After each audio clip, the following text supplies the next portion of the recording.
and welcome. I'm Colleen Vanderzijden, and this is Embracing Your Essence on Lilydale Radio. As you are joining in, please do say hello, and I would love to know where you're from, what's going on, how life is, and I am waiting for Facebook to do. Here it goes. It's awesome. So thank you so much for joining me, and do say hello as you join in. Tonight, our topic is going to be about overcoming hate. But before we get to that, let's do the details. LilydaleAssembly.org. You can find out what's happening in Lilydale up until when season is supposed to open. And season is supposed to open June 24th. We yet do not have the program. The catalog book is still not out yet. It will be coming. Don't worry. It will definitely be coming. Hold on. Getting messages all over the place. But anyway, we are going to be doing that. So the website is not currently updated past June as well, but it's coming. Don't worry. Be patient. It is coming. So what else do we want to know? So LilydaleAssembly.org, and please do follow Lilydale's page. Lilydale Assembly Incorporated is the official page. My page, Colleen Vanderzijden, medium and intuitive life coach. Please do follow me there and check to see if you are following me.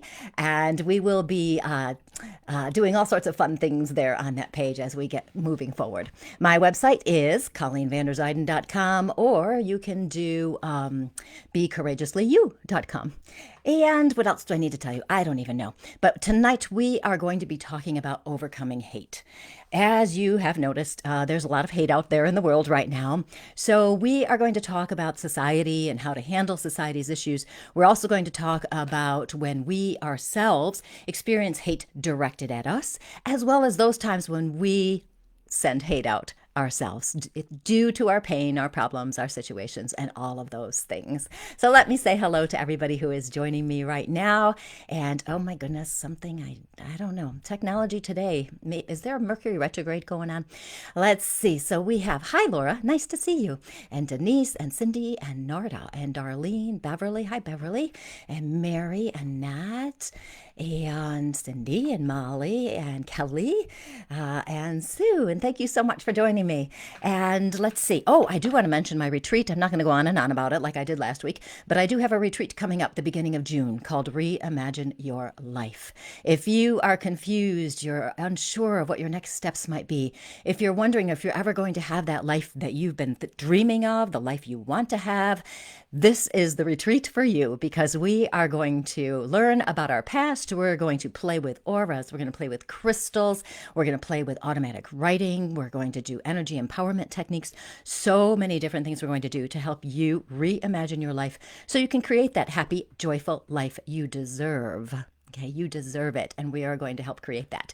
If you're interested in that, you can go to my website, ColleenVanderzijden.com, or BeCourageouslyYou.com. And right at the very top of every page, there's a little link right there where you can check out the retreat, see what it's about, and all of that. Hello, Mother. Nice to see you. My mother has joined me this evening, everybody. So tonight, we are going to talk about overcoming hatred. As usual, if you have questions, comments, please do put them in the comment section here on my page, Colleen Vanderzijden, Medium and Intuitive Life Coach, and I will respond to them as I go. And so let's talk about this now, this overcoming hatred thing. I was reading an article the other day about a young boy named Philip Lazowski, okay, and he was saved from being killed during the Holocaust. He was 11 years old when the Holocaust happened. The first time he was taken, he was captured, I should say, another woman stepped in and claimed him as her son, so he was saved. He managed to make his way back to his mother, and they were together for a little bit of time before they were all captured again. And they were taken to a building where they were going to be eventually loaded onto trucks and taken to one of the sites where they murder people. And his mother wanted him to escape and threw a chair through the window, a second-story window, and told him to jump. And she said, I want you to survive and be somebody and tell the world what you experienced. This was the last time he saw his mother. He is now 91 years old. Can you believe it? 91. And he is a rabbi and has spent his life fighting hatred. He says we have a choice to make this world better, or we can hate and destroy each other. We need to teach what is just about looking for goodness in other people. As you know, we are living in a time where extreme hate in our society has been revealed. We are going through a consciousness shift, and we've been doing this for a while, but as I've talked about previously, it has increased. The energies have increased, and we're really in the thick of this consciousness shift. So anything that is not of the light must come to the surface. It has to be addressed so that we can heal it. So this is all about the hate that is bubbling up now, that has become so accepted here in society and seems to be everywhere. So we're going to talk about the hatred in society and a simple idea to help subdue the hate. Try that again. Help subdue the hate and create more love. I'm also going to address how to handle when we feel hateful ourselves and when hate is personally directed at us. As I was thinking about that article I just told you about and Philip Zlazowski's life, I began to wonder what is missing in our lives that allows for this hate to be expressed. This hatred where people feel that it's acceptable to judge whole groups of people, whole sections of society, and attempt to limit them by blocking their rights as human beings. And some people even go so far as death threats or physically assault other people. Some people feel they're very superior and that it's their right to control and criticize other people. This consciousness shift that we've been going through has been very traumatic for people. Life as we knew it has changed, and it will never go back to how it was. And possibly it shouldn't ever. I mean, it's impossible. It's not going to go back, but it shouldn't go back because it would appear as a society that we were on the wrong path. We were unaware of the depths of the hatred that is so prevalent right now. The pandemic and the politics that we have in the world, not just here in the United States, but in the world, have brought up these extremely divisive feelings. And with that, there's a lot of people who are unaware of how they are contributing to the hate that is out there in the world. You know, they may label other people, call them names, have nasty comments. Okay, that's all contributing to the hate. Every time we say something judgmental, critical, labeling others in a negative fashion, that is contributing to the hate. This is present on a very large scale, as you know, but it is also present on a smaller scale, apparent in our everyday interactions. So what can we do as individuals to counterbalance and overcome the hatred? Every person has the right to be themselves, to live life on their terms, as long as they're not hurting anyone else.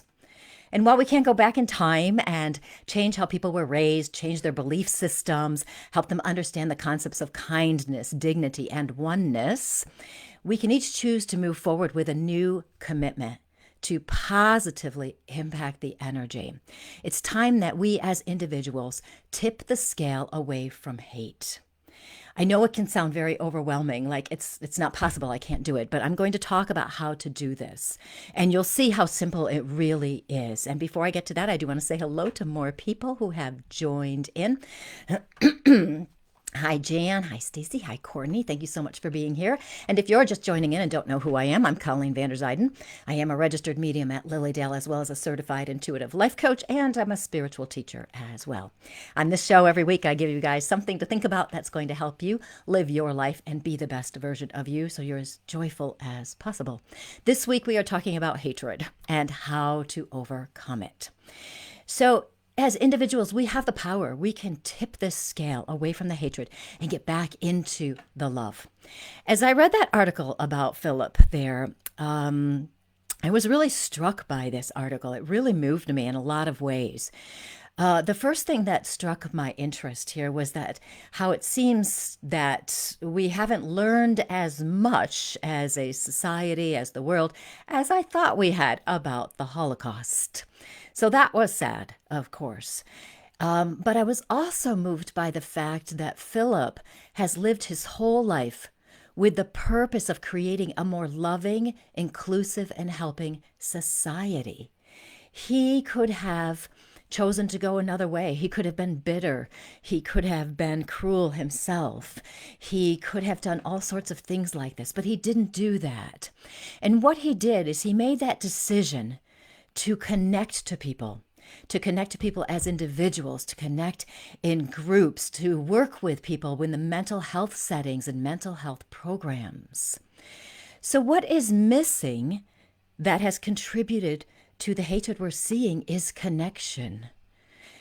It might seem that we as individuals can't possibly make a difference, but we can.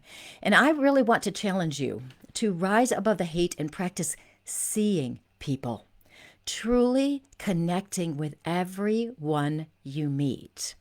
Everyone wants to feel seen and heard, and we can, in our part, help other people realize that we know that they matter. So many of us are racing through life. I can get very busy, and it can be a challenge for me to slow down and really connect with people. When I'm teaching or I'm doing appointments, coaching or readings, I'm in the connecting space and I'm really in tune with other people. But when I'm living my, in quotes, normal life, when I'm living in that normal life, I tend to be rushing from one thing to the next. And I find it hard to slow down enough to be fully present. I have family and friends I want to contact, and it's been a struggle to make it happen. But since I've read this article, I've been making an intention to deliberately connect with people. Not only my family and friends that I've wanted to talk to and let them know I was thinking about them or whatever it was that I want to know more about their lives, whatever. It's also meeting people in other places where we go. I had to have my windshield replaced on my car the other day. So I had the opportunity there to connect with people. I did this on purpose. I was trying to be, to the best of my ability, to be fully present, to really pay attention to people, to acknowledge them, to let them know I was seeing them. And when I was having my windshield replaced and I was sitting there waiting, a couple people came in. We had a nice conversation. The guy who was helping me with my windshield, it was very nice talking to him too. What happens is I had this great conversation and I was having fun talking to people. The energy was very positive and inclusive. The feeling of connection is powerful. The interactions we have become genuine and authentic. Even passing relationships can be meaningful. And I think sometimes in our busyness, we're so focused on getting from here to there, going to the next place or doing whatever we have to do next, that we can walk by somebody and not even notice them, right? Sometimes here in Lilydale, I'll be walking around in the summer and I'll see somebody and I'll say hello and I'll smile, and it kind of takes them back a little bit. They get taken aback, like, why is this woman talking to me as I'm walking down the street, right? But here in Lilydale, that's what we do. We say hello to people. We want to know, how are you doing? Are you having a good time? Do you need some help? Do you need to find something? Are you okay? Whatever it is. So we'll make these connections. This is so, so important. While we're physically alive, we want to have a life with as much meaning as possible, right? And connecting with other people is what can create a lot of meaning in our lives. It's so important here. Now I'm going to check the comments because I want to make sure I don't miss anything. Now, if you have just joined in, make sure you make comments, you ask questions. If you have thoughts, something you think I need to say, let me know. I have more things I'm going to talk about because you know me. I've got all sorts of ways that I really want to emphasize this point of how to connect with people, how to be intentional, how to be fully present. So I'm going to talk more about that, but I do want to check the comments. Stacy says she went to a concentration camp in Germany, and it is truly sad. I cannot even imagine, Stacy. I don't know. If I were in a place like that, I think my energy, I don't know, because I think I'd pick up so much of the energy there, and it might be too much for me. Yeah. See the God in humans. Yes, exactly. The most enjoyable part of traveling is meeting and connecting with people. I've learned that people everywhere are very similar and want the same things, says Annette. And that is so true, isn't it? We can make friends wherever we go. I can't tell you how many people I have met in airports or on planes or someplace who are now Facebook friends with me, or I'm following them on Instagram or something like that. And it's so much fun to do that. And Greg is saying angry people are fearful underneath the range. Sometimes I find it helpful to ask myself when I see someone who's judgmental or angry, what are they really scared of? It makes it easier to keep my peace, right? Yes, there's always a reason why people attack others. And there's a lot of people now out there in the world who are feeling fearful or threatened in some way. They don't like the change. They don't like the idea of an inclusive society where every human is equal. We are all one. I've talked about that a lot. We are all one. And we can't be one if we don't connect with people, right? Teresa, 100% agree. Lack of connection is behind such sadness, much sadness, discontent, and that lends to anger. So true. And Tammy, connecting with people reduces isolation. It really does. Annette says she visited Auschwitz and it changed her forever. Connection is the key. Oh, wow. I can't even imagine you guys who have been to those places. So as we talk about this connection and how important it is, what this is we are, when we connect, we are love in action. We're in the space of our soul. Right? We're in the space of our soul. Our soul is love. We're in that space. We're looking at each other and other people through the eyes of love. And when we do this, what happens is our energy connects. In the consciousness shift, we are learning, this is the point of it, that we are all one. We are all divine. We are all part of the divine energy. And in order to be one, connected, we have to be connected. This has been the missing piece. We're so wrapped up in life situations and unaware beliefs that we've disconnected from each other. We have, over the past, I don't know how many years, 20 maybe, we've become so technologically oriented. We're on our phones all the time. We're on our computer all the time. We're always checking something. You know, now we have the smartwatches. People are checking their emails on their watches. We are not present to our physical life. We are not here. We are not present. Now, not only are we disconnected from other people, but we're also disconnected from ourselves. We may have experienced traumatic situations that left us with anger, fear, or feelings of not being accepted or loved. Others may have judged us for our choices, and then we end up doubting ourselves and we feel lost, we feel insecure. We are afraid of being judged, so we suppress ourselves, we suppress our truths, we suppress who we really are. And when we do that, we disconnect from ourselves. We are disconnecting from our soul. When we feel like we're not accepted, that others don't connect with us, we ourselves might feel hateful. We might blame others for our feelings of inadequacy. And then we feel guilty and judge ourselves for not living in the love and the light. So we're going to talk a little bit more about that in a sec, but I do want to go back and check the comments. Kathy says, my kids always laugh because I always make friends wherever we go. Yes. Jan says she always speaks to people and smile and compliment them. It's so important. And just saying hello. Yes, she's saying it's also so freeing to be at Lilydale with like minds, right? It really is. Darlene says, I've been in public and come upon somebody who looks so sad and just saying hi makes them smile. This is how we connect, isn't it? Saying hello, smiling, looking at them, letting them know you see them. It doesn't have to be this huge, huge thing where we go out and start a foundation and save the world. So many times we think that our purpose has to be gigantic, or that if we're going to overcome hate, that we must, create this huge project. But no, we do it one moment, one person at a time. And then it ripples out and goes to everyone. How do you let go of hatred you feel for someone who hurt you? I'm actually going to talk about that a little bit. And Molly, if I do not answer it sufficiently by the end, say, can you tell me more, or something like that, and to make sure I cover it fully. I am going to talk about that. So what I want to go to now, though, is those times where that we feel that hateful part, and how we can reconnect with ourselves so we can let go of that hatred, the anger, and the pain. When we have that understanding that we are a soul being, of love and light, and we really believe it, we believe we are this, then we can step into the feelings that connect with that of compassion and forgiveness. As you look at your circumstances, you may recognize that you have been traumatized by them, that you have been really hurt by someone, that life has been unfair and so challenging for you. And this may have deeply impacted your self-perception.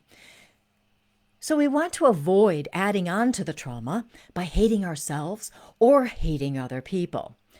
So frequently we get stuck in the story of how we've been wronged and how we're not good enough.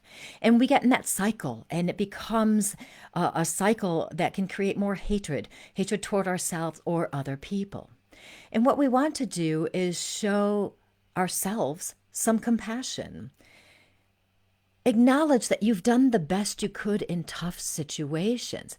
Sometimes we believe if we're spiritual enough, we won't feel hate, right? Have some of you been there thinking, well, I'm trying to be spiritual, so, I'm not going to feel hate. Or we think we shouldn't feel hate, so we suppress it. I'm not supposed to feel this, so I'm not going to feel that. And we set it aside. We talk ourselves out of how we truly feel. What we're doing, in essence, is bypassing our emotions. Have you ever done something like this, thinking, well, if I want to live a spiritual life, I need to act a certain way? So many of us think that a spiritual person is happy all of the time. Life is easier, it's more peaceful, and that's not the case. We all are living in the physical world, and things happen, and we get hurt, and we might have feelings of hate directed toward other people or hate directed toward ourselves. These things can happen. We don't want to bypass the emotion. We don't want to deny how we're truly feeling. So what we want to do to move forward and release that anger, release the hate, release the pain, it's so simple, but can be a bit of a challenge to truly step into, is to allow yourself to process the emotions that are there. If someone was cruel to you, so hurtful to you, it's necessary to feel the sadness. You have to feel it. If you've had a huge, gigantic, traumatic experience, you may want to get some guidance from a counselor, a licensed mental health professional, to help you really feel those emotions. If it was a simple, if there is such a thing, a simple situation where you're secure and you believe you've done the best you could, and somebody has attacked you and you're feeling less than for whatever reason, and you think, oh, I should have done something differently, and you judge yourself for that. And then you think you were judged by them and you felt stupid or unworthy. So what you want to do then is feel the pain that goes with believing you're not good enough. It's natural to want to push those emotions aside. We don't want to feel them. We don't. And if we believe we're not supposed to as spiritual beings, that's going to cause a little bit of a block there. So if you choose to sit with them for 1 minute to 2 minutes, that's all it takes. Just sit with it. Then you won't get stuck in them. You'll be processing your emotions rather than denying them. And then what happens is you're clearing your energy. Okay, going back to the comments for a second. I don't want to miss anybody here. I'm with Molly on this question. Yes, awesome. I'm going to keep going. If I don't answer enough, you remind me. Definitely remind me later. Denise always says hello to everyone. Stacy's in healthcare with elderly, and it's important to have communication, to be very understanding with patients. It's so important, right? Just today, I went and had blood work done. And it so happened that I was with the same person that I had last time, who was extremely rude, who was not personable in any way whatsoever, who was not listening to me as I was trying to tell her what orders I had available here. And I had her today, and I walked in, and my first reaction was, uh-oh, here we go. But it turned out there was an intern, or whatever they call it, who was there doing the work instead. And talking to that person, it was so much fun, really connecting. It was a bit of a challenge to connect with the other person because she's just so blunt, I guess. We'll use the word blunt. So there are people out there. But when I first walked in and I started thinking, oh man, here we go, I just thought, she is who she is, and I'm not going to deal with it. So when we have these situations where somebody is mean to us, somebody is hurtful to us, somebody is rude or inconsiderate, whatever it might be, where we might have some judgment toward them, we might have some anger or hatred or pain directed toward them, we have to remember we can't change other people. We can't change their behavior. They may never apologize to you or understand how you feel. Stop waiting for that before you release your own pain and move on. So many times people say, well, I can't move on until they apologize. I will never be happy until they understand my pain and what they did to me, end quotes. Stop waiting for that. It's probably not going to happen. They're living their lives and their path is yours. Their path is theirs. Woo, don't mess that one up. They're living their lives and their path is theirs. Your path is yours, and only you can choose how you're going to live your life. Sometimes the awareness that people who they are, sometimes that awareness alone, and that you can't change them, is enough for us to let go of the hurt they've caused. If they're not going to change, they're never going to get it. It's like, why are you beating your head against a wall, hoping they're going to get it? Just let it go and realize you're never going to get that. It's not going to happen. So why choose to stay in the pain, the anger, and the hatred? We accept them as they are. That doesn't mean we approve of their behavior, but we accept them as they are. But then we can make clear choices, unencumbered by emotional turmoil, and then we know how to move forward, how to deal with them. You make a difference. You matter. You make a difference in this life, as do all of the people you come in contact with, every single one. So many people now are hurting. You know, they do feel threatened for whatever reason. Maybe they're just feeling helpless and powerless. They don't know what to do to feel better. So they take their pain out on other people. They may not even realize they're doing that, right? People may not know how to handle life. They may turn to drugs or alcohol or other things to numb themselves, right? And it seems that these days there are so many people who are really hurting and committing suicide or overdosing. And you might even be struggling with anxiety or fear yourself. But it's not hopeless. We can overcome the hate. We can overcome the fear that is leading us into these hatred feelings and stuff that's in society now. We have that power of the divine within us.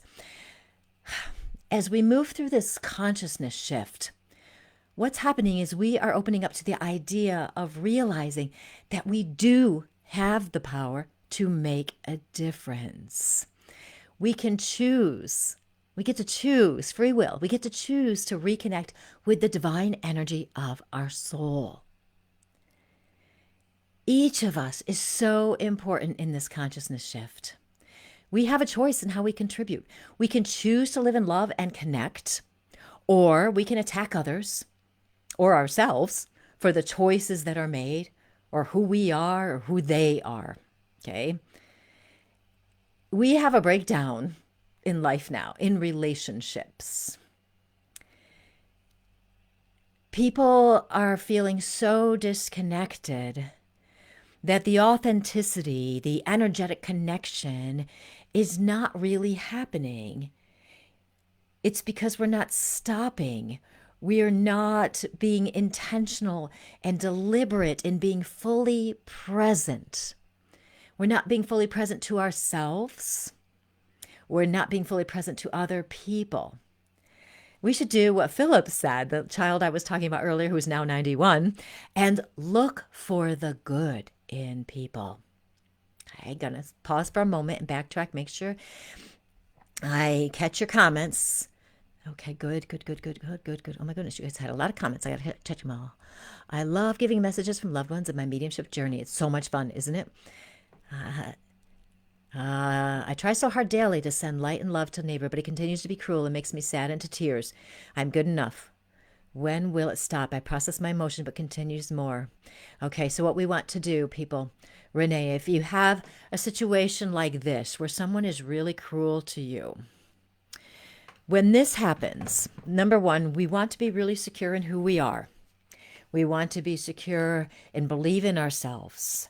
What happens when someone triggers us, when someone is cruel to us? What's happening is it's our triggering our not good enough feelings. Okay. We were brought up wanting others to like us, right? And so when somebody doesn't like us, when they're cruel, when they're mean to us, then it can be very much of a challenge for us how to do that. So we want to be secure in ourselves. Okay, first and foremost. The next thing to recognize is that people are never going to change. He is the way he is. The next thing to understand is you have the power to go in a different direction and not let him bother you. Okay. I have in my book, which is a good time for me to, do my plug. In my book, Courageously You, there are ways in there to help people disconnect from the energies of other people when they're attacking us, to help you release the emotions that are caused by other people, where we feel sad, we feel upset, we feel hurt. And there's different ways in there. And one of my favorite ones is to reinterpret the situation, okay? Kind of like what Greg said earlier. What is motivating him to be mean and cruel? Okay. Does he have fear? Is he feeling threatened? Is he just a nasty person? Is he struggling from a personality disorder or has a mental illness? Okay. So I would, if something like that were happening for me, I would try to reinterpret the situation. What is his motivation? Why is he acting like this? And I might try to come up with something that makes me laugh. And the thing I always use is, he's an alien and he doesn't know how to be nice to people. And it makes me laugh, which gets me out of the emotions, and then I can move forward. Something too, what might happen is he may have had a horrible, horrible, horrible situation in his life where he did turn bitter, where he did, his anger, his fear, his sadness, whatever it was, went inside him and got stuck in there and has made him this kind of cruel, bitter person that he is today. And when we look at him from that perspective, we feel compassion for him. Even if he is mean to you, you might go, in your head, you might say to yourself, boy, he must have had a horrible situation in his life that he can be so mean to people and not realize how awful this is for the other person, not have any sense of his impact and his effect on you. And that may help you disassociate from that, from him. So if any of you are struggling with somebody who really is a horrible person, think of some of those things and see if that will help you. Because what we want to do is we do want to detach from the energies of negative, cruel, mean people. Because when we get stuck in those energies and that emotions, that's when we don't think clearly and we don't know how to protect our energies. We don't know how to move forward. Now if Renee has to see this person regularly, like a family member. Sometimes we have somebody who we still see them regularly because they're family and they can be cruel or mean or whatever it is. But if we're caught in the emotions, we don't know how to handle it. But if we're not caught in the emotions, we're thinking clearly and we can say, you know what, today I don't want to listen to that. And if they say something, I can say, you know what, I don't want to talk about that today. And then in your mind, you can say, if they continue to do it, I'm going to leave. Okay. I'm just going to walk away from the energy. It's not worth it. When you're clear-headed, you can make a plan ahead of time of how you're going to handle something. And then you can take action because you're not caught in the emotions. A sign that you are caught in the emotions is when you say, he always does this, and then I feel like this. Every time I see him, I feel like this. This means you're giving your power away to someone else. So reinterpret the situation. If you want to learn more about different ways to reinterpret things, different ways to handle people, you can find my book on Amazon, Courageously You. It has magical mind games in there to help you reframe everything that's happening in your life so you can reclaim your power and be strong in the power of who you are. Hence, Courageously You, no matter what's happening. The subtitle is Magical Mind Games to Get Unstuck and Reignite Your Joy, because we are here to live our most joyful life. We are here to be joyful. We are here to be in our divine essence. We are here to live as our soul, which is joy. We are doing that. Yeah, Julie's saying it's hard with family. It is hard with family, isn't it? Let's see what Elizabeth is saying. I'm a nurse that works specifically with women in recovery from some sort of substance abuse disorder and their children for about a year after birth. She advocates for women in unimaginable situations, but I often find myself mentally exhausted and angry at the people that continue to stigmatize and treat others so badly. So, Elizabeth, you are an empath, aren't you? I would guess you're an empath. And for many of my watchers and listeners on this show, many of you are sensitives. Many of you are empaths. When you hear a story of how somebody has been really hurt or somebody, really a big story, you know what I'm talking about. You feel their pain. You feel what happens and you empathize with them. And it can be a bit of a struggle sometimes to recognize that we can feel the empathy and we can feel their pain, but we don't have to take it on as ours. I'm actually teaching a workshop this summer called the Empowered Empath, where we talk about how to protect your energy, how to stay in your energy and not get caught up in someone else's.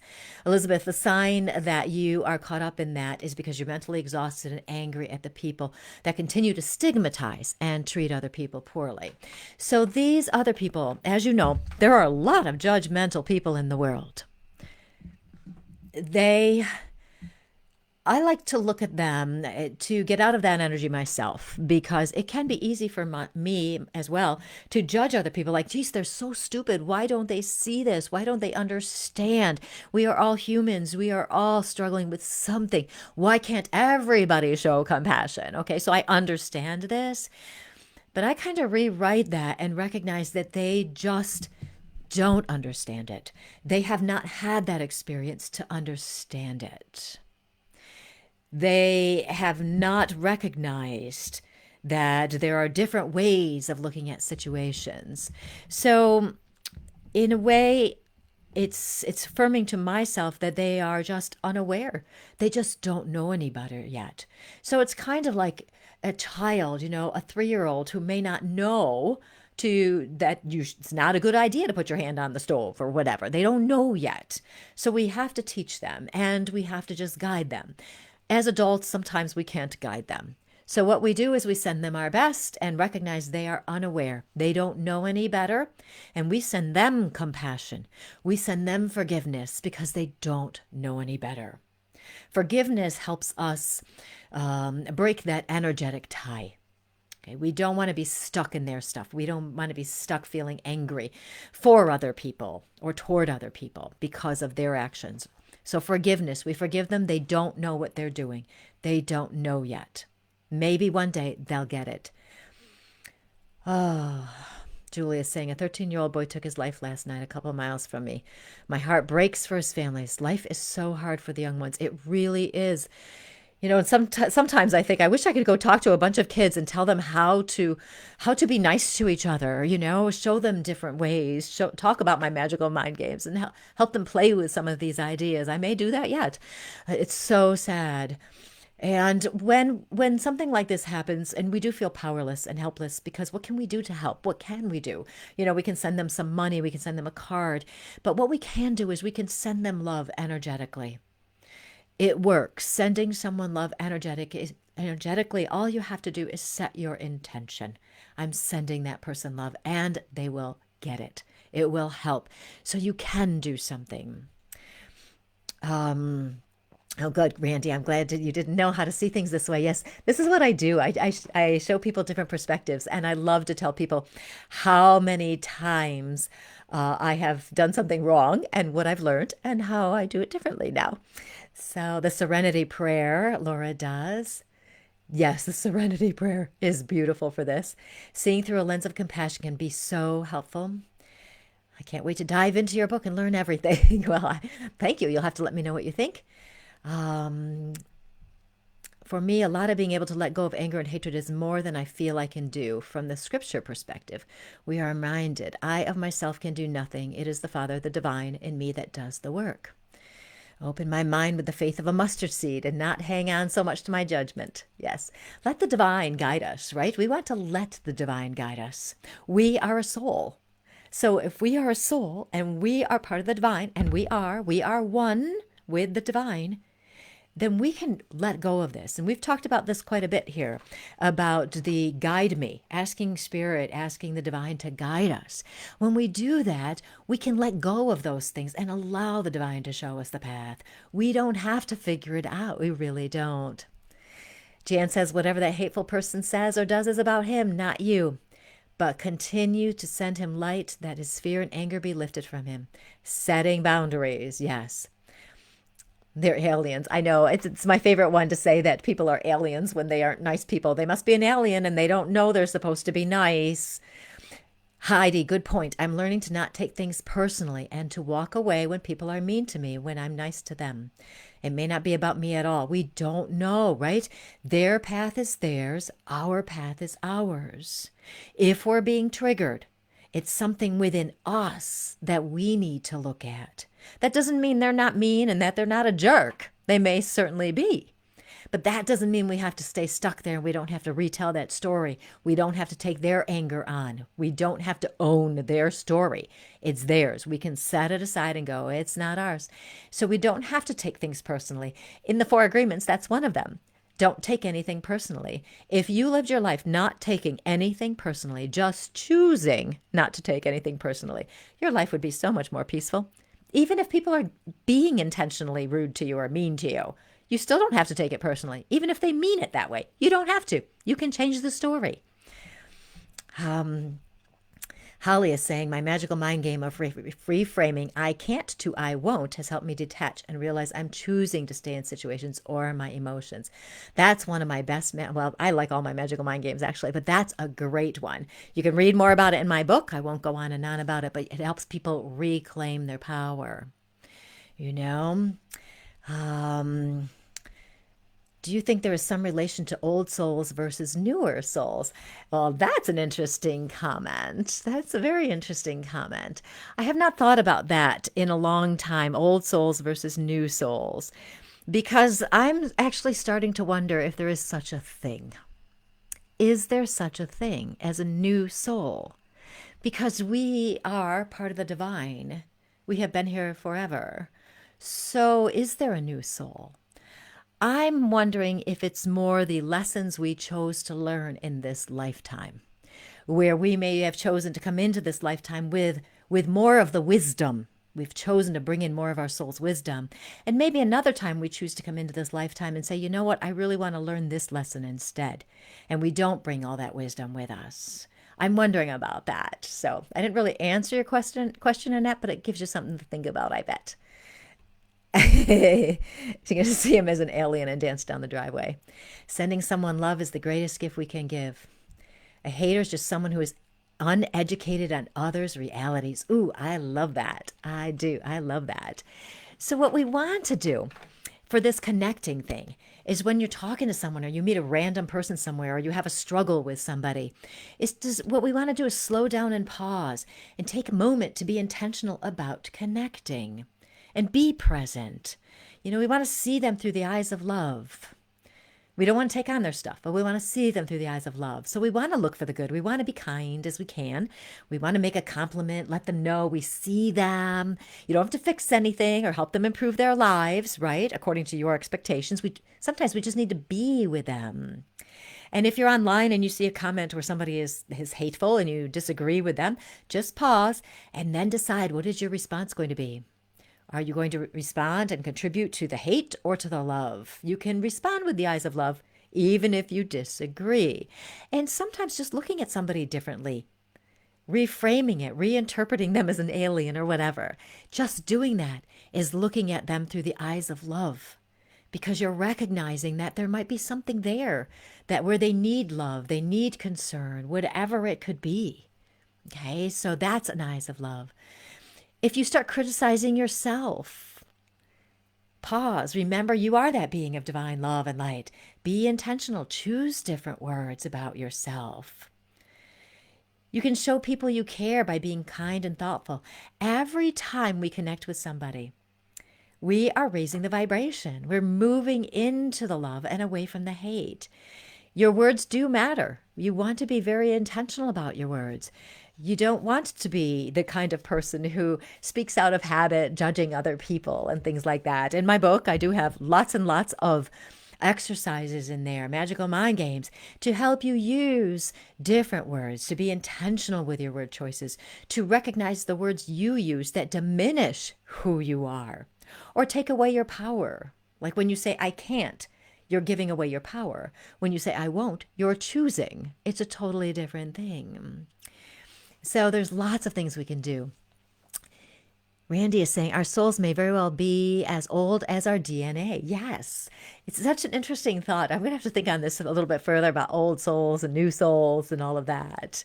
Let's see, Darlene, since the pandemic, I found talking is therapeutic for some people. Yes. And the pandemic emphasized our disconnect, and it emphasized the importance of connection. It emphasized it. So the pandemic was a part of the consciousness shift. All of this is a part of the consciousness shift. The political climate, the hatred that's coming up, it has to be revealed. The pandemic is showing us how the world is connected, how we are all one, how quickly that spread through the globe, right? And how we are all interconnected in terms of products and how we rely on other countries for various things. We are connected. And when people want to stay in their own little place, and we have this sense, well, the United States first, and we've got to do our stuff ourselves, and we don't want to work with other people. We don't want to help other people. That's not the way we're supposed to be going with the consciousness shift. And every single person is a part of the consciousness shift. We want to be aware of how we respond to people, pay attention to how we treat ourselves. Check in the comments again, because you guys have some great comments tonight. I love when you guys have great comments. Let's see. Greg is saying, Edgar Casey said all souls are the same age, but that is not to say that we are all in the same place in the learning curve, right? Okay, where did it go? It moved on me again. But they are a part of our journey too. They teach us forgiveness. So every person that's on our path is there to help us become our soul, the best version of who we are. Again, something else I talk about in my book. Every person is there to help us become our best selves. They can mirror back aspects about ourselves that we need to address. They can give us situations or cause situations where we need to choose forgiveness, recognizing they may never get it, but we can still forgive them anyway and move forward in our lives, releasing the pain and the hatred. We can do this. Beverly is saying, I think it's important to be authentic, even in the face of difficult people. I think it may not always be about being nice, but sometimes just being real and truthful. Yes, and that's another trap spiritual people get caught up in. We feel like we have to always be nice and cover up how we really feel. But no, just as Beverly is saying, we need to be authentic. We need to be our true selves. We need to speak our truth and live in our truth.